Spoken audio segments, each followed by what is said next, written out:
어깨도 피팅 줬어. Sonradan kuşaştık. Öyle pitim 줬어.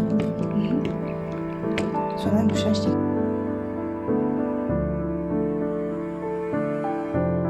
İyice böyle tutuyor. Donları kendileri de biliyor. Niye desin kızım? Çatı kol yok bak susun.